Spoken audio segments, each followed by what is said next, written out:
Hello friends, welcome back to my channel. इससे पहले मैंने हाइड्रोकार्बन्स और SN1, SN2, E1, E2 mechanism पर थोड़े वीडियोस डाले थे और आपको वो बहुत अच्छे लगे, इसके लिए थैंक यू। अभी मैं स्टार्ट कर रही हूँ ना एकदम स्टार्टिंग से, बिकॉज कुछ बच्चे हैं जिनके कोई भी टॉपिक्स क्लियर नहीं है, लाइक ऑर्गेनिक केमिस्ट्री के बारे में उनको कुछ भी पता नहीं है। तो ऐसे बच्चे भी जो है मेरे साथ पढ़ सकते हैं, इस कोर्स को कंप्लीट कर सकते हैं। ये पूरा कोर्स ना एकदम फ्री है, तो डरने की कोई बात नहीं है। जस्ट मुझे इस कोर्स में आपका साथ चाहिए, आपकी सब्सक्राइब चाहिए, आपकी लाइक चाहिए। So please support me. अच्छा, तो अब ये आयुपैक नॉमेनक्लेचर ना एक बहुत इंपॉर्टेंट टॉपिक है, बिकॉज आप देखेंगे कि नीट में भी हर साल ना इस पर डायरेक्ट क्वेश्चन आते हैं। आपको एक कंपाउंड देंगे, बोलेंगे right the IUPAC name, option ABCD देंगे। ओके, और अगर आपने ये पढ़ लिया ना अच्छे से, तो आपके 4 नंबर तो पक्के हैं। ठीक है, और बोर्ड्स में भी ना ये 11th स्टैंडर्ड में बहुत इंपॉर्टेंट है, और आगे भी आपको शायद ना नेम रिएक्शंस वगैरह कुछ भी आप केमिस्ट्री में पढ़ोगे ना, तो ऑर्गेनिक में ना या फिर ऐसे नॉर्मल भी ना ऐसे आयुपैक नॉमेनक्लेचर में ही नाम देते हैं। जैसे बायोलॉजी में भी होता है ना कि वो जो है एक साइंटिफिक नेम देते हैं, मैंजीफेरा इंडिका, बिकॉज यहाँ पर हम मैंगो बोलते हैं, कोई आम बोलेगा, कोई आम्बा बोलेगा, कोई आमो बोलेगा। लेकिन एक पूरे वर्ल्ड में ना एक कॉमन, एक अच्छा सा परफेक्ट साइंटिफिक नेम होना चाहिए। वैसे ही ना यहाँ पर हम सारे केमिकल कंपाउंड्स को भी एक आयुपैक नाम दे देंगे। ओके, सो चलते हैं। आई विल टेल यू कि इस कोर्स में आपको क्या क्या टॉपिक्स पढ़ाए जाएंगे।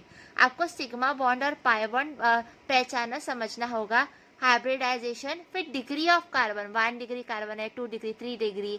ओके, अमाइन के लिए भी, अल्कोहल के लिए भी, डिग्री ऑफ अनसेचुरेशन। यहाँ पर ना मैं आपको डायरेक्ट एक मैजिकल फॉर्मूला ट्रिक बताऊंगी, आपको वही लगानी है। फिर फंक्शनल ग्रुप्स पहचानने हैं। कभी कभार एक कंपाउंड में बहुत सारे डिफरेंट फंक्शनल ग्रुप्स होते हैं, तो किसको प्रायोरिटी देनी है ये भी मैं आपको लिखवाऊंगी और एकदम आपके ब्रेन में आपको याद दिलवा दूंगी।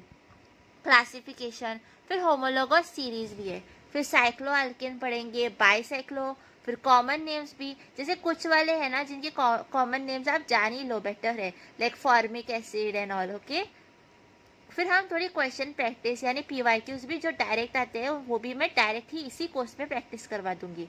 फिर पॉलीफंक्शनल ग्रुप, मतलब एक ही अगर आपके पास एक कंपाउंड है और उसमें बहुत सारे फंक्शनल ग्रुप्स है, कीटोन भी है और कोई अल्कोहल भी है, वैसे। ओके, सो पुराने ज़माने में ना लोग क्या समझते थे ऑर्गेनिक कंपाउंड्स को? लोग ऐसा समझते थे ना, ऑर्गेनिक कंपाउंड्स वो कंपाउंड्स है which are obtain from living thing such as plants and animals. So यहाँ पर ना सबसे पहले आप अपनी NCERT में देखोगे कि बर्जीलियस नाम का एक साइंटिस्ट था। ओके, ये वैसे ना बोर्ड्स में कभी मैंने देखा नहीं कि ऐसा क्वेश्चन पूछा है, लेकिन कॉम्पिटिटिव एग्जाम में ना आपको डायरेक्ट स्टेटमेंट बेस आ सकता है। पहले लोग सिर्फ न्यूमेरिकल्स एंड ऑल पढ़ते थे, लेकिन अभी हम देख रहे हैं ना कि बहुत सारे जो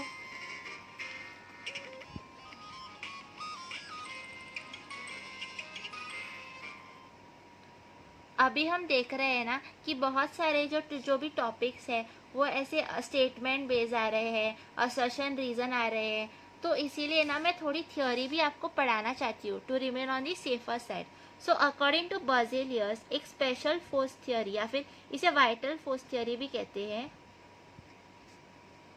सो एक special type of force is required for the, तो हमारे जो ये बेजिलियस साहब है वो बोलते हैं कि एक स्पेशल टाइप ऑफ फोर्स है जो हमें रिक्वायर्ड होता है ऑर्गेनिक कंपाउंड के फॉर्मेशन के लिए। इस फोर्स को वो नाम देते हैं वाइटल फोर्स। जैसे आपने नॉर्मल वाले तो सुने ही होंगे ना, लाइक वैन डर वाल फोर्स एंड ऑल। तो यहाँ पर इनकी थियोरी है कि ऑर्गेनिक कंपाउंड में वाइटल फोर्स कुछ होता है और ये ना इमेजरेबल होते हैं। तो ये थियोरी जो है बाद में ना आप शायद समझ जाओगे कि ये थियोरी उतनी भी ऐसी एक्यूरेट नहीं है, लेकिन आपको ना मैं स्टार्टिंग से पढ़ रहा हूँ। सो हम देखेंगे कि ये वूलर नाम है, एक दूसरे साइंटिस्ट का नाम है वूलर।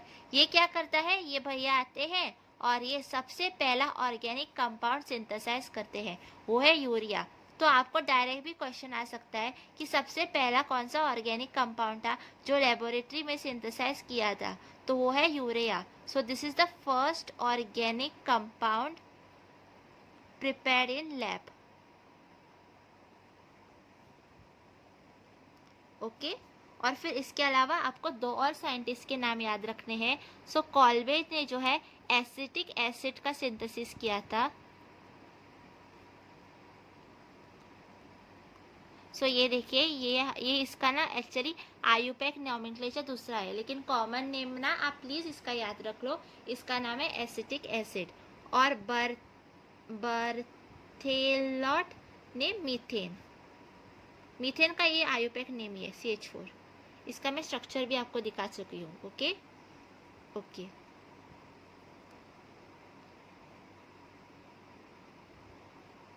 अच्छा, तो ये ना पहले लोगों की एक रॉन्ग अजम्पशन थी कि जिस कंपाउंड्स में ना कार्बन है वो सारे ऑर्गेनिक है, लेकिन there are some inorganic compound जिसमें कार्बन है but they are inorganic. Example CO2, CO, Na2CO3. तो ये सारे ऑर्गेनिक कंपाउंड्स बिल्कुल नहीं है. तो आपको गलती नहीं करनी है, याद रखना है.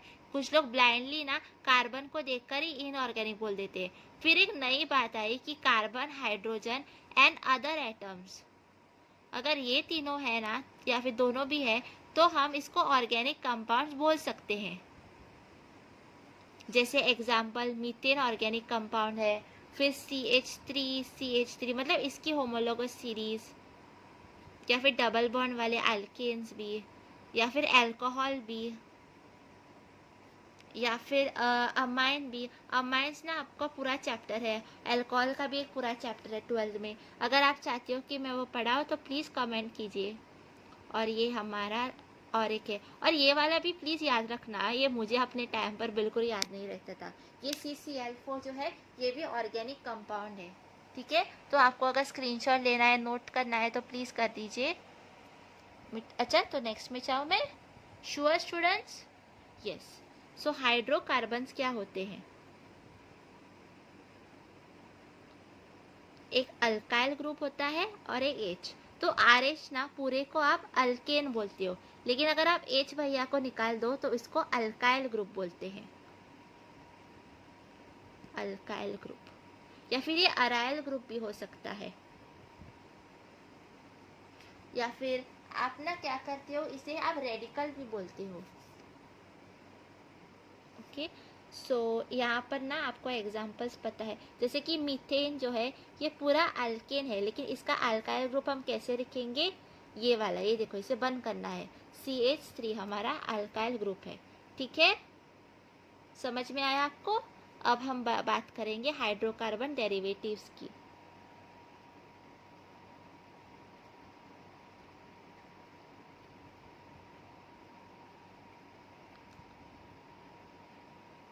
तो हाइड्रोकार्बन डेरिवेटिव्स में आपको क्या करना है? सपोज ये मीथेन है, आपको इसमें से एक हाइड्रोजन माइनस करना है और कोई दूसरा आपको जोड़ देना है. सो जैसे कि एग्जांपल है CH3Cl. सो यहाँ पर मैंने Cl ग्रुप लगाया है. ओके. सो इसकी जगह पर ये भी हो सकता था CH3OH, CH3NH2 वगैरह वगैरह. इस पर आप CH3COOH भी लगा सकते हो. So okay. सो अभी अब हम देख रहे हैं कि यहाँ पर ना पहले हमारे पास RH ग्रुप था. अभी ये R और X, मतलब X ये कोई भी हो सकता है, हेलोजन हो सकता है, अमाइन ग्रुप हो सकता है. तो ये ना क्या करता है, ये हमारा फंक्शनल ग्रुप है, बिकॉज ये उसको फंक्शन दे रहा है ना. कहीं पर वो अल्कोहल बन रहा है, कहीं अमाइन बन रहा है, तो ये फंक्शनल ग्रुप है. और ये है ना रिस्पॉन्सिबल केमिकल प्रॉपर्टीज़ के लिए. वेरस ये हमारा जो है अल्काइल ग्रुप है, ये किसके लिए रिस्पॉन्सिबल है? फिजिकल प्रॉपर्टीज के लिए.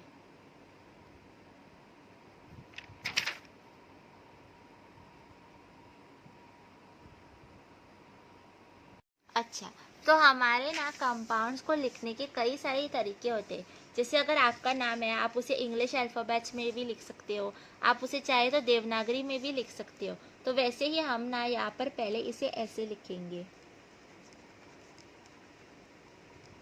ये देखिए, मैं प्रॉपरली सारे बॉन्ड्स को एकदम खोलकर आपको दिखा रही हूँ, खोलकर. ये देखिए. तो इसको हम क्या बोलेंगे? इसको हम बोलेंगे डैश लाइन फॉर्मूला. ओके.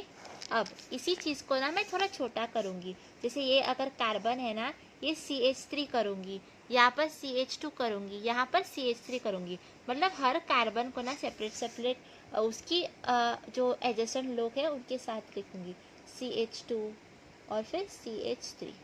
तो ये है हमारा कंडेंस फॉर्मूला। ओके, फिर हम लिखेंगे बॉन्ड लाइन।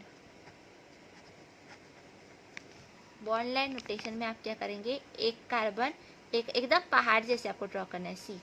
सो 1 1 2 3। सो 3 कार्बन जो है वो आपको दिखाने हैं। और हम लास्ट में ना इसका मोस्ट इम्पॉर्टेंट वाला देखेंगे, मॉलिक्यूलर फॉर्मूला। सो मॉलिक्यूलर फॉर्मूला ना ज़्यादातर आप यूज़ करोगे तो आप काउंट करोगे 1 2 3, C3H में 3 4 5 6 7 8, C3H8। ओके, तो ये देखिए हमने कैसे लिखा है। अगर ना इस कॉन्डेंस फॉर्मूले को मैं ऐसे लिखती, CH3 CH2 बहुत बड़ा ब्रैकेट और CH3, तो इसका मतलब यही है कि ये CH2 जो है ये 2 बार रिपीट हो रहा है। ओके, कंफ्यूज नहीं होना है आपको। ये भी कंडेंस फॉर्मूला है, ये भी कंडेंस फॉर्मूला है। और अगर सपोज हम एल्केन दिखा रहे हैं ना, तो डबल लाइन आपको दिखाना है। कहीं भी अगर एल्केन है ना, जिस भी पोजीशन पर डबल ग्रुप है वहाँ पर आपको ऐसे करना है, ठीक है।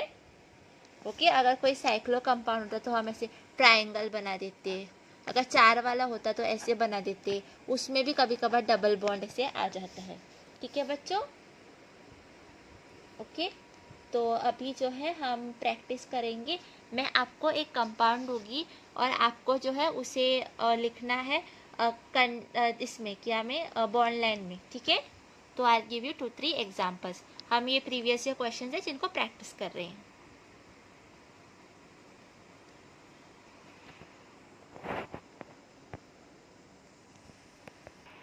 तो फ्रेंड्स, ये है आपके 2 एग्जाम्पल्स जिनको आपको पॉज करके सॉल्व कर लेना है, और आंसर भी मैं इधर ही लिख रही हूँ, ठीक है। सो प्लीज़ पॉज करके ट्राई करो। Don't worry if it is wrong, आपके पास अभी भी टाइम है खुद को करेक्ट करने का, लेकिन प्रैक्टिस नहीं करोगे तो कॉन्फिडेंस ही नहीं आएगा। तो आपका इंतज़ार हुआ ख़त्म और मैं आ गई हूँ आंसर्स के साथ। तो प्लीज़ अपने आंसर्स मैच करवा दो। तो शायद आप में से कुछ बच्चे नए हैं तो आप थोड़ा कंफ्यूज होंगे ना, तो उनके लिए मैं एक्सप्लेन भी कर रही हूँ। हाँ, तो बिकॉज कुछ बच्चे नए होंगे, वो थोड़ा अंडर कॉन्फिडेंट फील कर रहे होंगे, तो मैं उनके लिए आपको ज़रा एक्सप्लेन भी कर देती हूँ। अगर किसी को लगता है कि मुझे पता है तो आप प्लीज़ फॉरवर्ड कीजिए। ओके, तो देखिए ये हमारा जो है डैश लाइन फॉर्मूला था, ये आपको क्वेश्चन में दिया गया है। अभी आपको इसे कंडेंस बनाना है। सो कंडेंस में ना हम डैश को ना दिखाते नहीं है, तो आपको क्या करना है, बस ऐसे ही H2 लिखना है, H लिखना है। ये डैश जो है ना ये आपको हटाना है। ये जो बॉन्ड वाले डैश है ना मेन वाले, उनको आप नहीं हटा सकते, और डबल बॉन्ड है उसको भी नहीं हटाना है। तो यहाँ पर हम क्या कर देंगे, यहाँ पर हम कार्बन और हाइड्रोजन को गायब कर देंगे और सिर्फ ऑक्सीजन को रख देंगे और डबल बॉन्ड को रख देंगे। ये तो आपको काउंटिंग ये आपको आ जाएंगे 100%। इसमें बस काउंट करना है 1 2 3, इस वाले स्ट्रक्चर में 1 2 3 1 2 3 4 और O। ओके, सो यहाँ पर हम देख लेते हैं, यहाँ पर जितने भी बॉन्ड्स थे उनको हमने निकाल दिया है। ये वाला नहीं निकाला, क्यों? क्योंकि ये एक फंक्शनल ग्रुप है। अभी आपको नॉलेज नहीं होगी तो डरो मत, हम ज़रूर पढ़ेंगे आगे, ठीक है। तो ये जो है कार्बन ऐसे, और यहाँ पर हम कार्बन और हाइड्रोजन को गायब कर देंगे हमारे इस बॉन्ड लाइन फॉर्मूले में, और ये तो आपको काउंटिंग ही करना है, ठीक है। तो आपने जो है क्वेश्चन प्रैक्टिस के साथ हमारे जो पहले टॉपिक्स है ना उनको आपने बहुत अच्छे से किया है बच्चों। आपको जो थियोरी वाले क्वेश्चंस है और ये जो बॉन्ड लाइन एंड ऑल है, ओके, आपने बहुत अच्छे से किया है। एंड आपको ना किसी अच्छी बुक को पकड़ लो, या तो आपकी कोचिंग की मॉड्यूल है वो ज़्यादातर सफिशेंट होती है, लेकिन लास्ट मोमेंट के लिए मत रखो, उसे अभी से ही प्रैक्टिस करना स्टार्ट कर दो, ठीक है।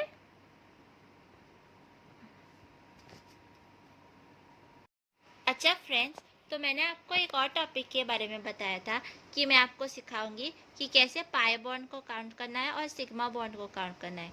तो ये है हमारा सिग्मा और ये है पाई। जब भी एक सिंगल बॉन्ड होता है ना वो पाई होता है, जब डबल बॉन्ड होता है तब एक सिग्मा एक पाई, और जब ट्रिपल बॉन्ड होता है तब एक सिग्मा और 2 पाई।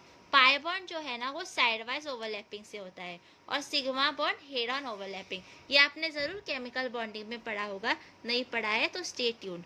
सो ये है हमारा प्यारा सा बेंजीन, इसका फॉर्मूला है C6H6। अभी इसमें देखकर ना आप पाई बॉन्ड तो बता सकते हो कितने हैं, 1 2 3, और अच्छे से लिख सकते हो। सो पाई बॉन्ड का आपका आंसर हो गया करेक्ट। लेकिन अगर आप सिग्मा बॉन्ड ऐसे काउंट करने गए ना तो आप ज़रूर फंसोगे। वाई? बिकॉज यहाँ पर मैंने हाइड्रोजन तो दिखाया नहीं, ये हाइड्रोजन आपको नहीं दिख रहे हैं, तो इसीलिए हमने जो है कार्बन को अच्छे से पहले ड्रॉ करना है, इस पूरे स्ट्रक्चर को। ये आपके लिए है ताकि आप कंफ्यूज ना हो जाओ। और अगर आप नीट एस्पिरेंट है ना तो आप ना इस थोड़ी थोड़ी चीज़ों को ना बार बार सॉल्व करके थोड़ा याद भी रख लिया करो। ओके, अपने आप को फोर्स मत करो, जैसे जैसे आप क्वेश्चंस प्रैक्टिस करेंगे ना आपको याद आ जाएगा। ओके, और बार बार आपको इन पेजेस को पलटना है, बाय द एंड आपको सब याद हो जाएगा। स्टार्टिंग में ना थोड़ी दिक्कत हो जाती है। ये देखिए, तो मैंने पाई बॉन्ड जो है 1 2 3 अच्छे से बना लिए। अब इस कार्बन भैया को देखते हैं, इसके पास क्या है, 1 2 3 और फोर्थ वाला हाइड्रोजन, 1 2 3 फोर्थ वाला हाइड्रोजन, 1 2 3 फोर्थ वाला हाइड्रोजन, 1 2 3 4 वाला हाइड्रोजन। ये मैंने इसकी कार्बन की वैलेंसी कैसे फिल करते हैं, एक 4 बॉन्ड क्यों बनाता है, ये मैंने प्रीवियस वीडियो में आपको ऑलरेडी एक्सप्लेन किया है। नहीं देखा है तो आप वो भी देख लो। तो अभी हम काउंट करेंगे सिग्मा बॉन्ड्स। सो कार्बन और हाइड्रोजन के बीच में सिग्मा बॉन्ड्स है 1 2 3 4 5 6। अच्छा, अभी भूल मत जाना, यहाँ पर जो है कार्बन कार्बन के बीच में भी सिग्मा बॉन्ड है, इस पाई बॉन्ड में भी एक पाई एक सिग्मा है। सो 6 हमने काउंट किया है, 7 8 9 10 11 12। सो 12 सिग्मा बॉन्ड्स। तो देखा कि स्ट्रक्चर ड्रॉ करना कितना इम्पोर्टेंट है। बिकॉज अदरवाइज हम क्या करते हैं, हम जल्दी जल्दी में हाइड्रोजन या नाइट्रोजन के साथ जो बॉन्ड्स है इनको काउंट ही नहीं करते और फिर हम सिग्मा बॉन्ड में हमेशा गड़बड़ी कर देते हैं। पाई बॉन्ड तो सबको दिख ही जाता है ना, तो आपको ये गड़बड़ी नहीं करनी है और प्रॉपरली इस चीज़ को काउंट करना है, ठीक है। तो अब हम बात करेंगे नेक्स्ट टॉपिक के बारे में, that is hybridization. Okay, so ये हाइब्रिडाइजेशन क्या है? हाइब्रिडाइजेशन है intermixing of atomic orbitals is known as hybridization. Okay, तो इंटरमिक्सिंग जब ऑर्बिटल्स की होती है ना तब हाइब्रिडाइजेशन होता है। तो हमारे ना अब भी हम पढ़ेंगे मोस्टली ऑर्गेनिक में 3 प्रकार के हाइब्रिडाइजेशन में के बारे में, sp3 sp2 और sp। सो sp3 में क्या होता है, एक जैसे मीथेन जैसा एक टेट्राहेड्रल स्ट्रक्चर होता है आपके पास। sp2 में ना आपके पास ऐसा वाला स्ट्रक्चर होता है और sp में ना आपके पास ऐसा स्ट्रक्चर होता है, ऐसा। ओके, तो आपको देखना है। तो ऐसे कैसे पहचानते हैं आप, number of sigma bonds. Hybridisation को आप कैसे पहचानोगे, sigma bonds plus lone pair, आपको नंबर को जो है काउंट करना है। तो यहाँ पर देखिए, यहाँ सिग्मा बॉन्ड कितने हैं, 4। यहाँ पर कितने सिग्मा बॉन्ड है, सिग्मा बॉन्ड और लोन पेयर नहीं है। सो 1 2 3, ये वाला पाई बॉन्ड का है, ये पाई बॉन्ड है, ये भी पाई बॉन्ड है, ये सिग्मा है दोनों। सो यहाँ पर 2। ओके, सो अगर 4 नंबर है तो आप sp3 लिख देंगे, 3 है तो sp2, और यहाँ पर sp मतलब यहाँ पर एक s एक p ऑर्बिटल, एक s 2 p ऑर्बिटल, एक s 3 p ऑर्बिटल्स। सो ये है हमारी हाइब्रिडाइजेशन की बहुत बेसिक और ऊपर ऊपर से मैं आपको बता रही हूँ, ठीक है। सो वाटर हमारा sp3 हाइब्रिडाइज होता है, हमारा NH3 sp3 हाइब्रिडाइज होता है, मीथेन भी sp3 हाइब्रिडाइज होता है, ठीक है।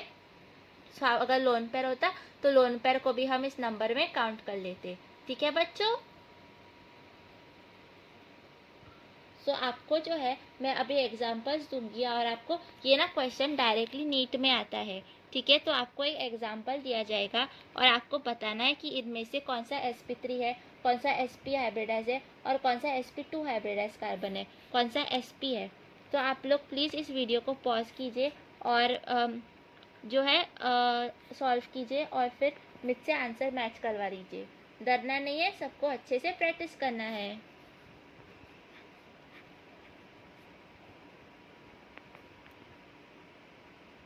हो गया, अब मैं आंसर करूँ। ओके, सो ये देखो यहाँ पर 3 4 सिग्मा है, तो ये पहला वाला कार्बन है sp3। आपको ना नीट में ऐसे नंबर दिए जाएंगे 1 2 3, या कभी कभी कभार ना आपको ऐसे 1 2 3 कुछ भी दे सकते हैं। तो नंबर के हिसाब से पूरा क्वेश्चन रीड करना है और फिर आपको अटेम्प्ट करना है। और अगर नंबर नहीं दिया है ना तो आपको आयुपेक के हिसाब से उनको नंबर खुद ही करना है। वो कैसे करना है ये मैं थोड़ा लेटर सिखाऊंगी, पहले बेसिक समझ लो। सो यहाँ पर हम देख रहे हैं 1 2 3, सो sp2 और यहाँ पर sp3। अब ओवर कॉन्फिडेंट मत हो जाना कि डबल बॉन्ड दिखा तो मैं sp2 मार्क करूंगा, बिकॉज यहाँ पर देखो डबल बॉन्ड है 2, लेकिन ये कौन सा है sp कार्बन है। क्यों? क्योंकि ओनली 1 2 ओनली 2 सिग्मा है इसके पास, ठीक है। तो ये दोनों sp3 है। तो कोई ओवर कॉन्फिडेंट नहीं होना है आपको, और अच्छे से आपको देखकर ही मार्क करना है, बिकॉज याद रखना नेगेटिव मार्किंग वरना पीछा नहीं छोड़ती है। सो यहाँ पर है sp2, यहाँ पर है sp2, यहाँ पर है sp3, और इसको भी मत भूल जाना ये भी है sp3। ओके, तो आपको कैसे करना है, आपको number of sigma bonds count करने हैं प्लस आपको number of lone pair count करना है। तो हमारा अगला टॉपिक है डिग्री ऑफ अल्कोहल।